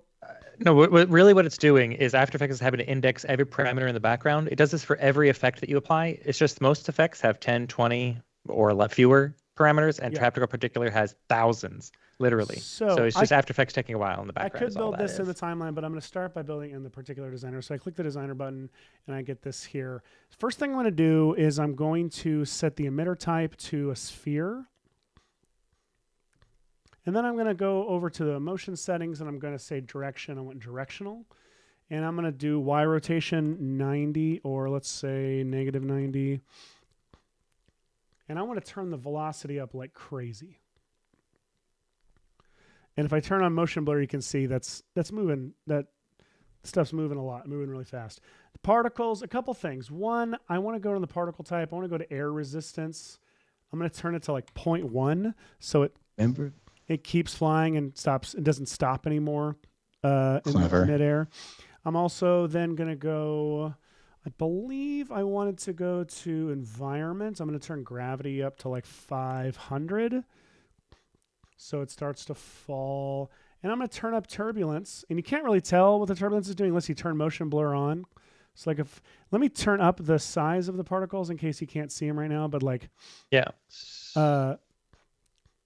If I set effect position to 0, well, there is weirdly some like, you know why that is? That's because my motion, my direction spread and random velocity is at 0. So like if I direction spread set to 0, you can see they're just coming out straight. But if I turn up the position effect, they'll start to kind of fly about, especially if I turn scale down or up. I can't remember. There we go. You start to see there's much more chaos happening here, right? That's fun. Yeah, chaos. So I actually want the size to be like a 5. I'm going to set size random to 50. Maybe I'll set size to like 7 just so you guys can see it on the feed. And now here's the thing. I could go in. There's great water drop sprites that I could use here because this is what I'm doing is making this like spit. So I could apply this water drop and it looks good. But the thing is they are moving something weird happened when I did that, but they're moving like so fast. They don't need to look like that really. They just need to look like little dots flying about. So I'm going to keep it, and plus it takes a little longer to render when it's a sprite. So I'm going to keep them as spheres. I think this is good. One more thing actually that I want to do is turn the life down to like 1 second. Maybe even turn down the life. Maybe even shorter, half a second. So then it's just blah, blah, blah. Life random turn to 50 maybe. Are you gonna want to like scale them down or opacity them down so they don't just pop out, or? That's not a bad idea. What's your plan? So if I size them down with a linear slope, in which case I'll probably want to make their life go a whole second. So in case you can't see that, let's set the size to maybe 8. Can you guys see this? See these at all? Yeah. I can. Are you in the chat? Can you see them on your end? I'll turn them up. And Lisa, no, Seth is not running the same video card. Seth is on an older Mac. Yeah. What video card do you have in yours? Is it an M chip? It's the M1 Pro or M1's, whatever it's called. Hang on. I don't know what private information it shows when I go look at this. So hang on. I'm on the M1 Max. There you go. 2021 M1 Max. Nice. So I've got this. This is good. I'm going to hit apply.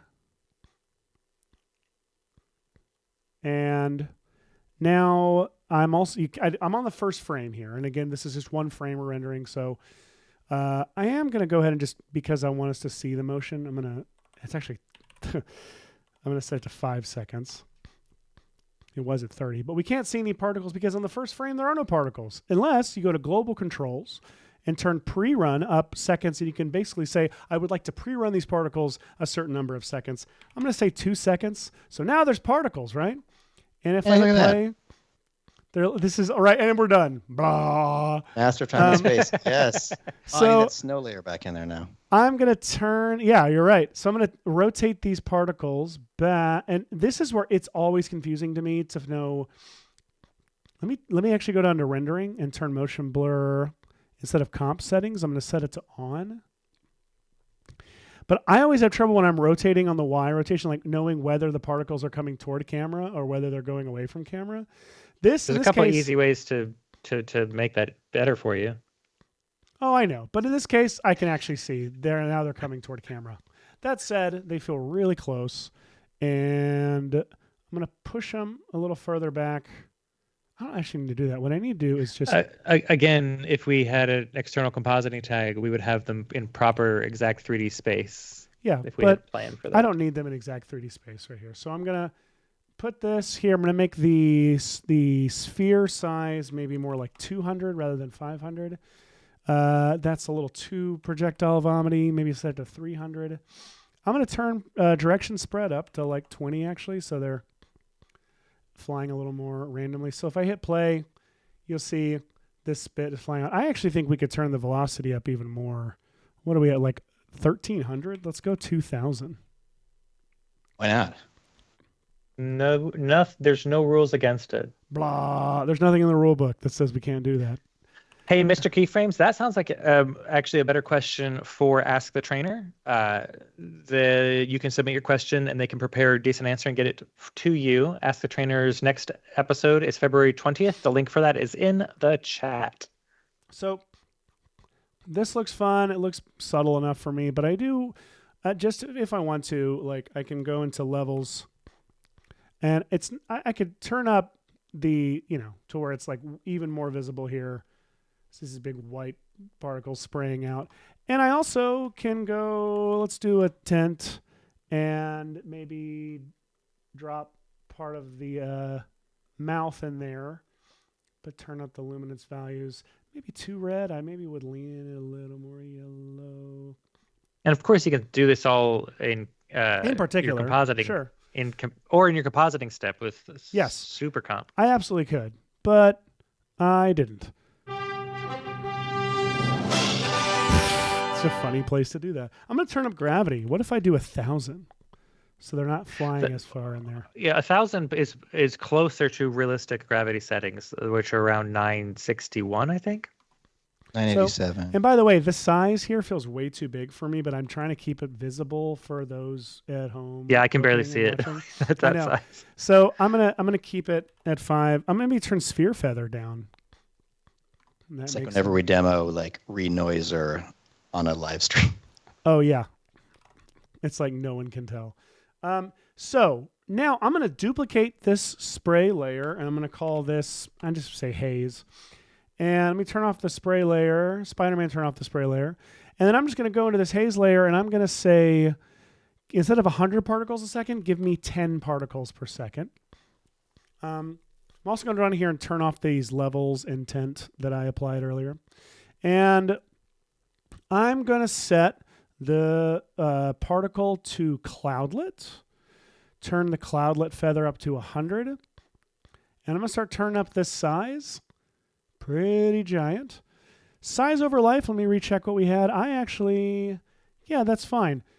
Well, no, actually, I want this to be,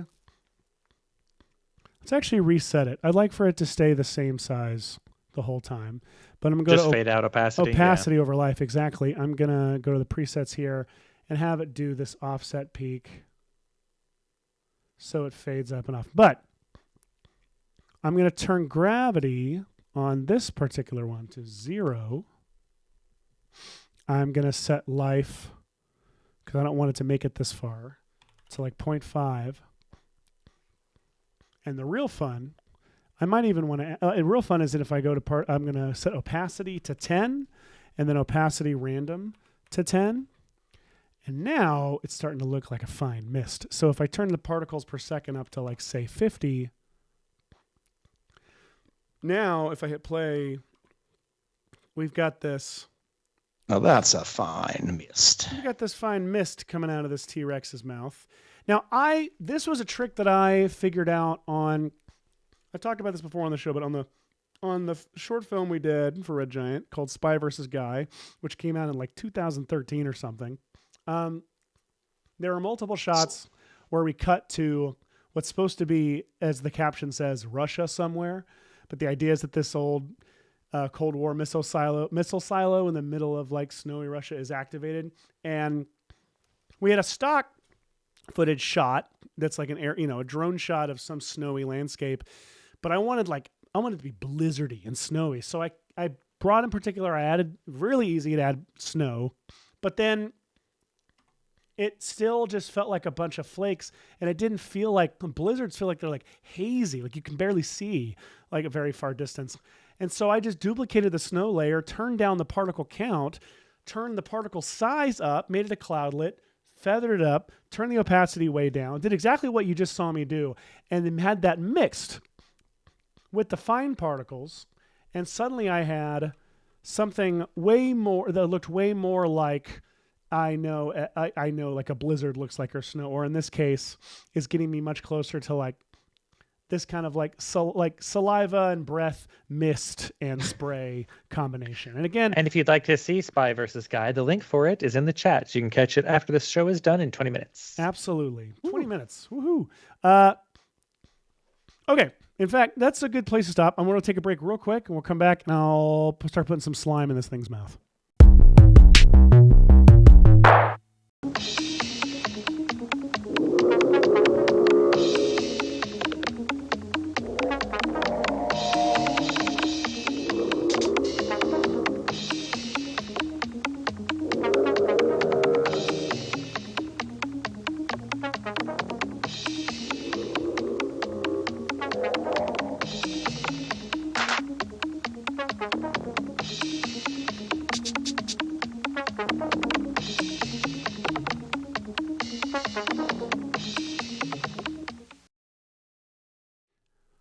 Welcome back. If you're just joining us, we're putting some spit and saliva straight into a T-Rex's mouth, making it come straight out of a T-Rex's mouth. And now I'm going to put some slime in there to make this mouth extra gross.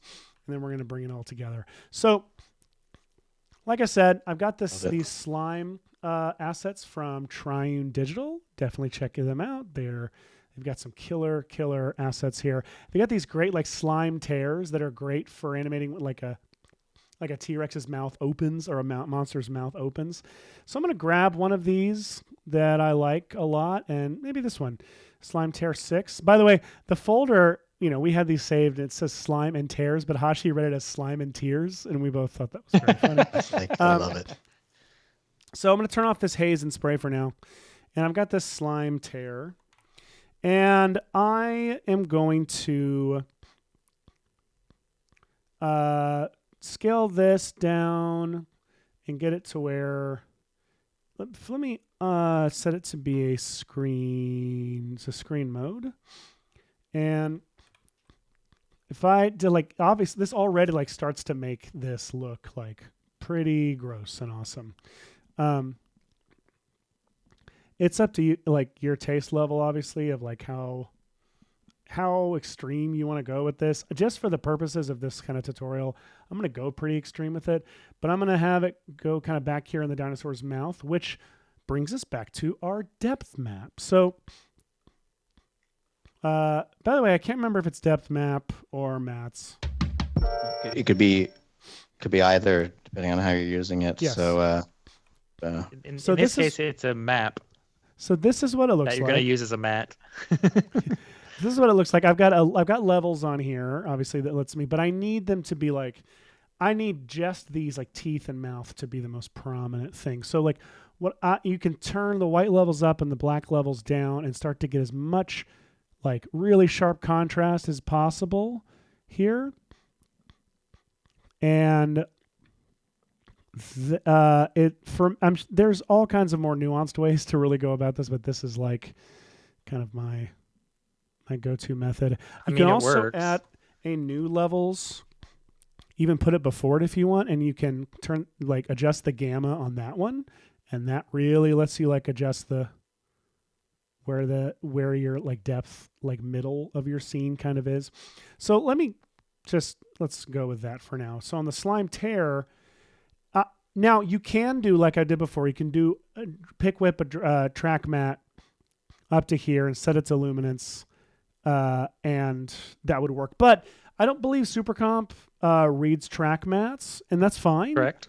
What I'm going to do instead is okay, that's not really something to celebrate, but okay, sure. So I am going to pre-comp the slime tear, and now I'm going to set it to be, I'm going to leave it just like this for now, just so you can see. Now I'm going to apply a set matte filter, a set matte effect to it. I want you to take matte from layer. I'm going to set it to depth and to effects from masks and luminance. And so now you'll see if I set this slime tear to screen blend mode, if I adjust the gamma on this depth map, you'll see it's like, it is actually putting it in this T-Rex's mouth. I can so now it's being obscured by the foreground stuff like the teeth. And Raphael Gort is wanting you to use curves, and I understand why. But the nice thing about levels is that you can actually see where the color information's at in this case, so it does make it kind of handy. And I do want to take the opportunity, since you brought up curves, to call out parametric curve is a new tool. I've been using it a ton from Red Giant. It's so good for this kind of thing. 100%. Real quick, I'm gonna say tint and set it to some pick whipped color. So that blends real nicely into that T-Rex's mouth now all of a sudden. Now it really does. We've got this disgusting goop and slime in here. And so for all intents and purposes, intensive purposes. I have a hard time with that one too. Yeah. Intents and purposes. Yeah, intense purposes. Intensive purposes. Now in this case, intent. Because you just applied the tint. You're right. Okay. Tint. Damn it, Michael. Damn it. Walked right. There we go. So I'm going to apply a set matte filter to the haze and set it to depth, set it to effects and masks, and set it to luminance. An interesting thing is going to happen. This looks funky and weird. Like you've got a lot of haze happening behind him. So like if I turn this off, you'll see. And turn off the slime. I've got like haze coming, like showing up out of his eyes and stuff. So I'm going to duplicate the depth map, depth 2, set the haze to depth 2. And now I'm going to adjust depth 2's settings. Like, I'm not sure. I also probably want to go ahead and set my haze. I can probably get away with it. Would be helpful to actually do a size over. Oh, how was my? Oh, that was weird. Set my size over life to actually start small. It's doing something weird. The UI, but so I think I need to bring the depth forward a little bit. How does that look? It's not bad. No, something's up. Actually, I wonder if I need to...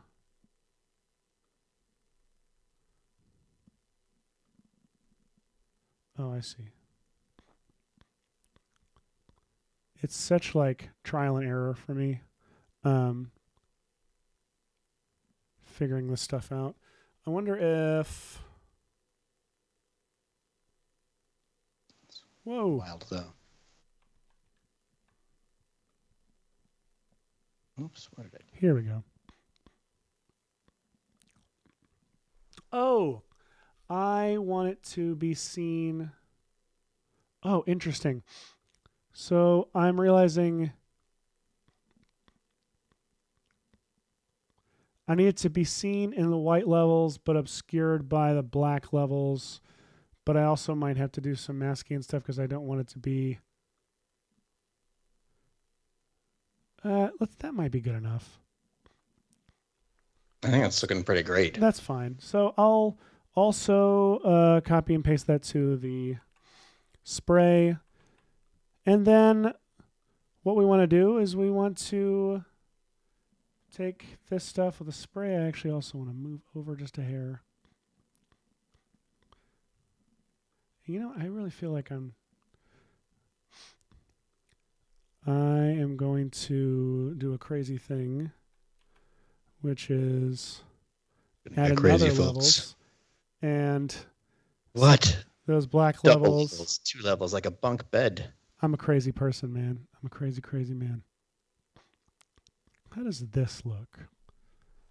That's fine. We'll go with this for now. All right, so now we're going to select our main render, our haze, our spray, and our slime, and go to effects, RGVFX, super comp. Yes, now you can celebrate. So the slime tear, I'm going to make sure is below all this stuff. So there's all kinds of ways you can go about doing this. This is what I found looked really good for me. If I go to presets for the haze and I start with backlit smoke, and then I actually already don't like how that depth map is set. Damn it. Hang on. Because I'm not seeing anything in his mouth. So let me... Oh, it's such a fine adjustment.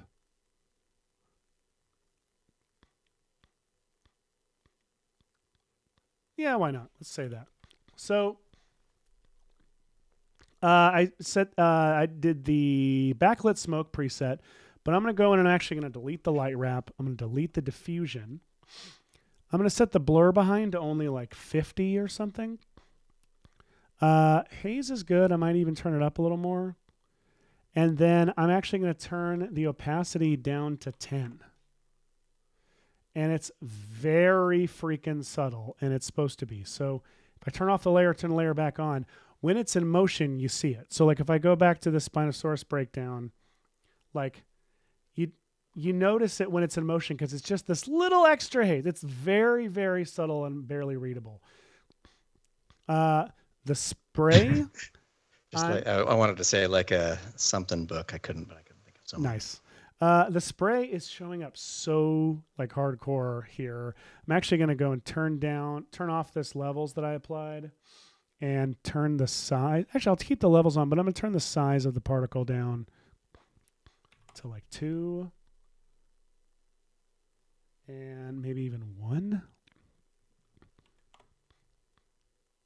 Like I really don't need it to, well, I'll keep it at 2 for you guys. But I'm going to... What did I do for the spray? I think I really just applied a haze and turned it up until it started to disappear. It was just very, very, very subtle. And the slime barely needs anything, to be completely honest. It looks pretty good as is. And it's a screen, like I'm using it as a screen, as an additive layer. That works fine. So like that is how that's essentially how I did. I added like this extra gunk. And again, if you want, we can bring in some extra fog and make this scene even more like misty and crazy. Anyway, Black's asking about adding a bit of distortion on to the breath because it's, hot, steaming breath. And yes, you can. Yeah, you can do that. You can use that as a displacement. So layer if you wanted to. What you could do is you do a couple things. You could actually I believe you can duplicate it and bring that. Is right, Michael? I don't utilize displacement in Super Comp as much. But set it as an adjustment layer. Okay. Yep. Yes, adjustment layer is the one you want. And set heat blur. And I'd say displacement D1 perhaps. Well, but I mean it's heat. I know. I could. But we've already got the blur. But that does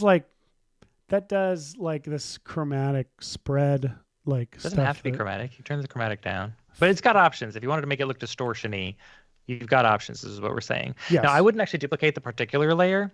I would just put a solid in there with CC Composite and just grab the particular layer with that. That way you only have to change it. If you're changing settings, you only have to change it in the one spot. That's smart. So just in case people were wondering what Michael's talking about, add a solid. We're going to say this is our displace layer. And we're going to apply CC Composite and set that layer to haze. Let me delete that haze 2 layer. And say effects and masks.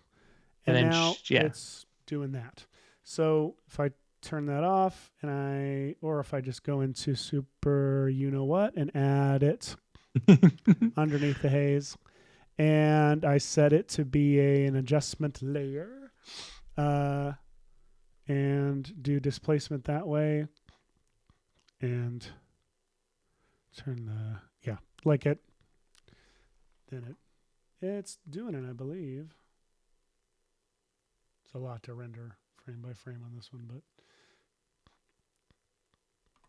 I mean, I like the heat blur and turning it down and messing with it. But you can see anyway, that's a lot of fun stuff you can do. Hashi, we've got 7 minutes. Are you able to speed run what you were doing in 7 minutes? You made something really cool and didn't get any time to do it. I'm so sorry. You know what? That's okay. Yeah, let's do this in 7 minutes. So I'm using our other awesome program, ZBrush, which many of you know and love. We were new to ZBrush about 1 year ago, and I actually feel kind of proud of this. There's a cool shot in the trailer of this thing that what did I end up calling it? I'm calling it the Tyrannomorph, which is the big old mutant dinosaur. I did this in 1 hour before the show. Golly. So we did, looks a little bit like a Ninja Turtle, a little bit like a Xenomorph, a little bit like a T-Rex. I'm going to even and a dolphin. Speed up through this. And a dolphin, like those beluga whale dolphin things. So, and a little bit like Godzilla. And it looks like the Godzilla from, it's the Roland Emmerich Godzilla. Mm-hmm. So I went back, duplicated a little thing, pulled down some teeth out of it, used the Go-Z to send it over to here. I really want to put the SeaWorld logo over that image a second ago. Then I spent a stupid amount of time. I lost my whole morning to this.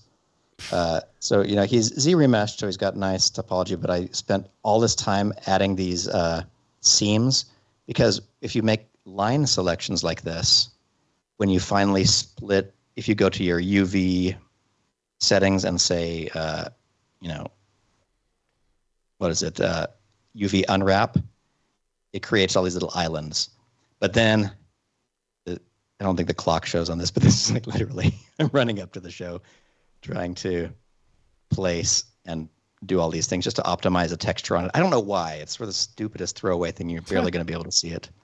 But anyway, you get it. I got it to this point, and then I started painting it up in ZBrush, which was kind of fun. And the whole reason was because I wanted to put it into a scene like this. Woo! Look at that. So cool. Let me see if I can find the reference that you're referring to. Let's see. So I would need this light to lean. It's like this is the shot he's referencing. There's actually another one too. There's a. Oh, there is. Let me see if I can. Let's see, where did I have it saved? It's in our Render elements. Still, it's one of these. Let's see. There it is. So fun. Some crazy stuff. I just did all the same things that we were doing on that other shot. It absolutely is the Rancor. It's totally a Rancor. So I've added, let's see. Let me turn off most of the stuff for a second, and then switch back to turn off the IPR there for a moment. So here's what we've got. We've got this guy with this sort of predatory texture. The way that I did that was let me see if I can find a Paint Me file. Okay, so in standard mode in Cinema, you can add a texture and then go to this super old paint interface where you can just take an object like this, and I think I colored it the light color initially, and then went to grab my 3D paint. And you have to be on the right. You have to have the object selected, and you have to have the material selected, and then basically you can do this. You can draw on character. It's kind of fun. You just signed this elegant signature. Oh, totally. Let's see, I'll sign it Hashi. So basically, you can do this, and my favorite thing on all of this here. Let me show you. See, I know we're very short on time, but let me go to where's the fill? Oh, here. Let me just fill the whole layer with pull this color. Whoops, I think I might have. Whoops, not fill bitmap. I meant fill layer. There we go. And picked a bad color, whatever. I'll just do this with black and white for quick purposes. Where are all my color selector thingies? Okay, I'll make this some kind of dark brown color. You can draw on it. You can go to your brush size, make it bigger and featherier, and then sort of go nice and just do a quick I'll make little stripes, and I'll make sure that the skin is sort of this. There are better ways to do this, but this is the Hashi way to do it. Paint all this stuff up, and then here's my trick for a quick reference. It's you just paint everything like this, and then you go to the smear tool. And the smear tool, if you have it set to kind of a slightly lower opacity and a pretty big brush, you can start doing stuff like just taking these colors, blending them, make little cool stripes. Do that, and because it's got that cool ZBrush texture in there, you can see stuff popping more and whatever.